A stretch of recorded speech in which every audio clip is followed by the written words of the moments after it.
پارہ نمبر ہے 13، رکوع نمبر ہے 15، اور سورہ ابراہیم کی آج ہم پڑھیں گے آیت نمبر 18، 19 اور 20 اور 21۔ اعوذ باللہ من الشیطان الرجیم، بسم اللہ الرحمن الرحیم۔ مثل الذین کفروا بربہم اعمالہم کرماد اشتدت بہ الریح فی یوم عاصف لا يقدرون مما كسبوا على شيء ذلك هو الضلال البعيد۔ ألم تر أن الله خلق السماوات والأرض بالحق إن يشأ يذهبكم ويأتي بخلق جديد وما ذلك على الله بعزيز۔ وبرزوا لله جميعا فقال الضعفاء للذين استكبروا إنا كنا لكم تبعا فهل أنتم مغنون عنا من عذاب الله من شيء قالوا لو هدانا الله لهديناكم سواء علينا أجزعنا أم صبرنا ما لنا من محيص۔ اللہ رب العزت ارشاد فرما رہے ہیں، مثل الذین کفروا، ان لوگوں کی مثال جنہوں نے کفر کیا، بربہم، اپنے رب کے ساتھ کفر کیا یا ناشکری کی۔ چونکہ پیچھے ناشکری کا مضمون چل رہا ہے اس لیے اس کو بھی ذہن میں رکھیں اور کفر کا مضمون بھی ذہن میں رکھیں۔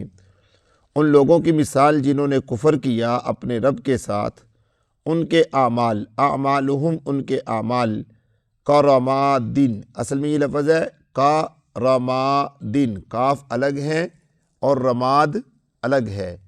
کرمادن، کاف کا مطلب ہے طرح، رماد کا مطلب ہے راکھ۔ اب دیکھیے ذرا، ان کے اعمال راکھ جیسے ہیں۔ راکھ سمجھتے ہیں نا، جس کو ہم اپنی بولی میں کیا کہتے ہیں؟ سوا۔ یہ جو اپنا توی کے اندر روٹیاں پکاتے ہیں تو بالن جو جلتا ہے اس کے نیچے جو رہ جاتی ہے اس کو راکھ کہتے ہیں۔ تو ان کے اعمال اس راکھ جیسے ہیں۔ اشتدت بہ الریح، اشتدت بہ الریح، کہ تیز اڑا کر لے جائے اس کو ہوا، فی یوم عاصف، آندھی کے دن میں۔ ایک جگہ راکھ کا ڈھیر پڑا ہے نا، پہاڑ جتنا ڈھیر بھی پڑا ہے، تیز ہوا آتی ہے، وہ راکھ کا ڈھیر چند لمحوں میں کیا ہو جاتا ہے؟ غائب ہو جاتا ہے، کیونکہ وہ مضبوط نہیں ہوتا، وہ راکھ ہوتی ہے، پل پلا ہوتا ہے۔ تو کیا فرمایا کہ تیز ہوا اڑا کر لے جائے اس کو تیز آندھی کے دن میں، لا یقدرون مما کسبوا علی شیء، نہیں ہیں وہ قادر ان میں سے کسی چیز پر جس کو انہوں نے کمایا، مما، اس میں سے جس کو انہوں نے کمایا، علی شیء، کسی چیز پر جو انہوں نے دنیا میں کمایا اس پر وہ قادر نہیں ہوں گے۔ ذالک هو الضلال البعید، اللہ فرماتے ہیں کہ یہ دور کی گمراہی ہے۔ الم تر ان اللہ، کیا نہیں دیکھا آپ نے کہ بے شک اللہ نے پیدا کیا آسمانوں کو اور زمین کو بالحق، ٹھیک ٹھیک۔ ان یشاء یذہبکم، اگر چاہے تو وہ لے جائے تم کو، ویاتی بخلق جدید، اور لے آئے وہ ایک نئی تخلیق، ایک نئی مخلوق لے آئے۔ وما ذلک علی اللہ بعزیز، اور یہ اللہ پر مشکل نہیں ہے۔ وما، اور نہیں ہے، ذالک، یہ، علی اللہ، اللہ پر بعزیز، کیا مشکل۔ وبرزوا للہ جمیعا، اور ظاہر ہوں گے وہ اللہ کے سامنے سب کے سب، کل قیامت میں اللہ کی بارگاہ میں سب کے سب کھڑے ہوں گے۔ فقال الضعفاء، پس کہیں گے کمزور لوگ ان لوگوں سے، الذین استکبروا، جنہوں نے تکبر کیا، انا کنا لکم تبعا، بے شک ہم تو آپ کے تابع تھے، فہل انتم مغنون، پس کیا تم نفع دو گے، انا، ہم کو، اللہ کے عذاب سے کچھ، کیا کہ تم اللہ کے عذاب سے ہمیں بچا سکتے ہو؟ قالوا، انہوں نے کہا کہ اگر ہدایت دیتے ہم کو اللہ، لہدیناکم، تو ہم تم کو بھی ہدایت دے دیتے۔ سواء علینا، برابر ہے ہم پر، اجزعنا، ہم جزا فضا کریں، ام صبرنا، یا صبر کریں، ما لنا من محیص، ہمارے لیے کوئی نکلنے کا راستہ نہیں ہے۔ میرے دوستو، یہ 4 آیتیں بڑی قیمتی ہیں اور ان 4 آیتوں میں اللہ تبارک و تعالیٰ نے بہت ساری باتیں بیان فرمائی ہیں۔ میں 1-2 باتیں آپ کے سامنے عرض کرتا ہوں۔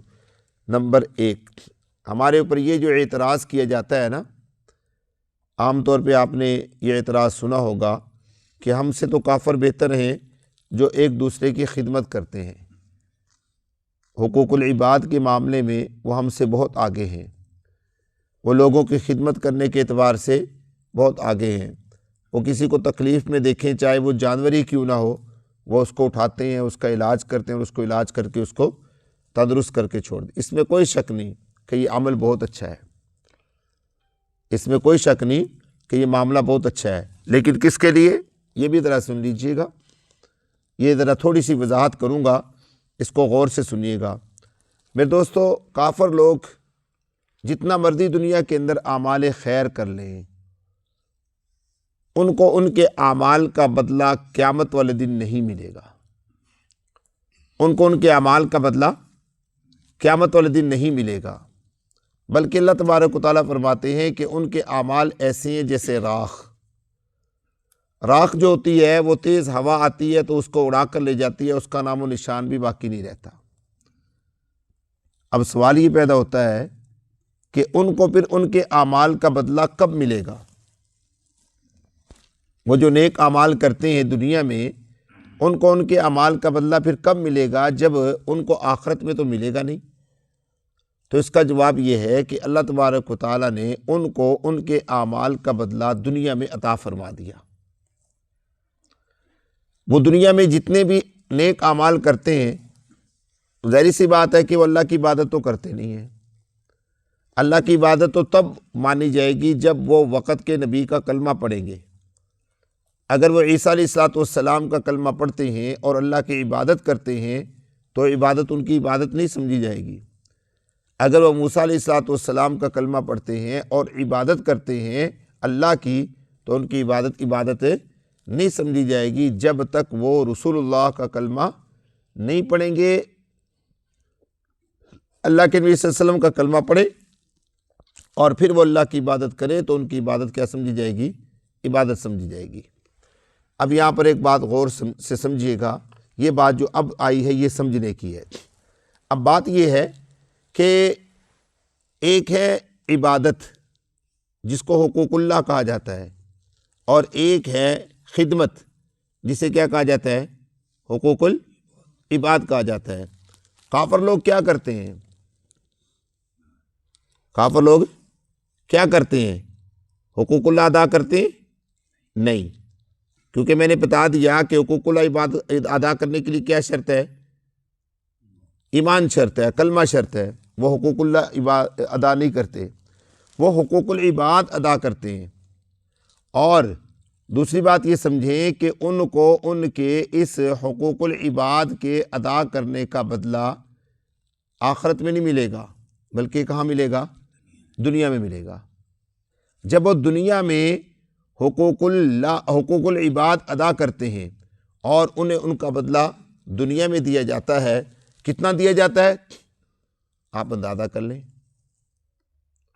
آج کافر سارے مالدار ہیں، کیوں مالدار ہیں؟ وہ اللہ کے بندوں کی خدمت کرتے ہیں، اللہ اس کے بدلے میں انہیں دگنا نہیں چگنا نہیں ہزاروں گنا زیادہ عطا کرتا ہے، کیونکہ اللہ تبارک و تعالیٰ کا قانون ہے۔ اللہ فرماتے ہیں کہ تم میرے بندوں کی خدمت کرو، میں تمہاری کیا کروں گا؟ خدمت کروں گا۔ اللہ اپنی عبادت کرنے پر اتنا رزق عطا نہیں کرتے جتنا اللہ اپنے بندوں کی خدمت کرنے پر کیا کرتے ہیں؟